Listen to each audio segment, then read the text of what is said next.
access the internet at least 4 times a day, if not more.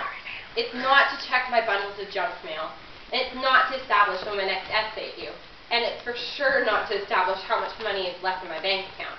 No, my internet curiosity goes much farther than this.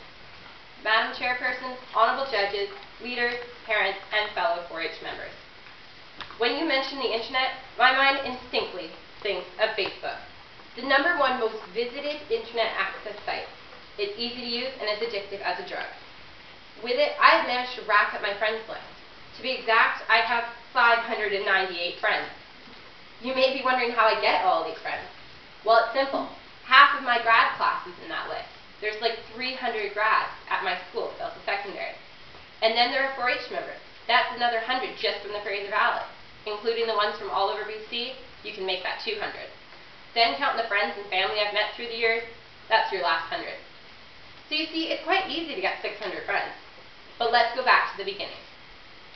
Facebook has become the largest social networking site on the web, with Twitter and MySpace following closely behind. It began in February of 2004 when former Harvard students created the site as a way for prep school students and college students to get to know each other around campus. Mark Zuckerberg, the creator, never imagined Facebook would be worth what it is today. Oh, it's nothing big, unless you call $5 billion big.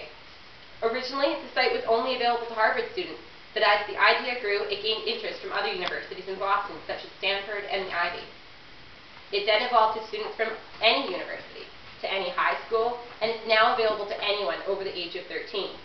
The website currently has 500 million active users worldwide, and it is ever growing.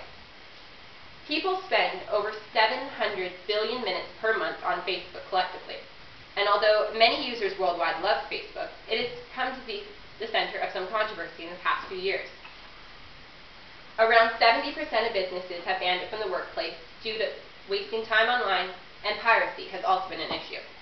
And we can't forget, any business that you go to apply for employment at can easily look up your profile online and decide if you're the image that they want their business to portray.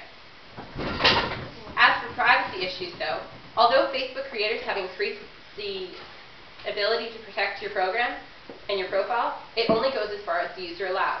Of my list of friends, I really should have deleted a few people a few years ago when I had fallen out with them. But who wants to go through near 600 friends and sift out the 3 or 4 bad eggs? Not to name names, but some people constantly comment nasty remarks on things I have posted that are quite innocent. Guess that's partly my fault, though, for updating my status 24/7, including photos, videos, and notes all the time. That said, Facebook has always focused on giving people control over their experiences. This way, they, being the user, can express themselves freely while knowing that their information is being shared in the way they hoped, says the fact sheet that Facebook provides. But would it surprise you to know that 21% of teens in Canada have admitted they have been a victim to cyberbullying?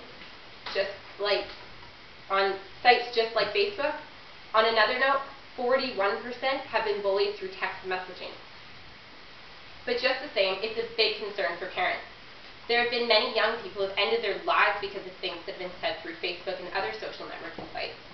This proves bullying can happen anywhere. Things said through these sites can cause even more distress and fear to those being bullied in real life, because the bullying enters the home sanctuary, increasing both the extent and time frame of the bullying. So why do we bother then with Facebook if it leads to so much grief? The answer is simple. Like MySpace and anyone remember Nextopia? It has become the global phenomenon we are all involved in. We always want to keep up with the latest trend. So if everyone has big hair, we all go huge hair. And if everyone is using Facebook, we all use Facebook.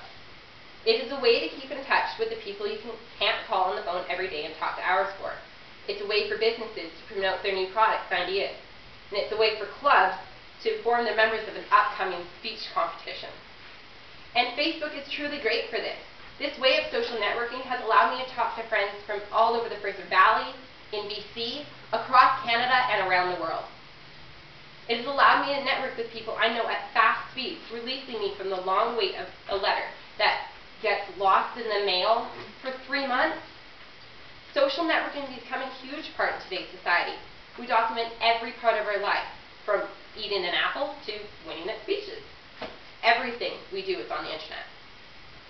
And not only can you keep up with Facebook on your computer, no, your cell phones are great for it too. Many of them have the application to Facebook right on them, which means, hooray, we can update our status every 5 minutes. But with the amount of social networking we do, we're losing face-to-face communication skills. Studies have proven that if you stop and talk to a person for a length of time, you will live longer than if you send a simple message electronically. And the idea of standing up and talking to someone is nerve-wracking for many.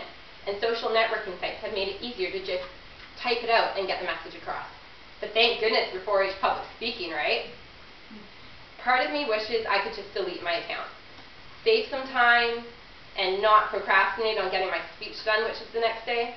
But if I did, how would I communicate with the 598 friends I have that live everywhere?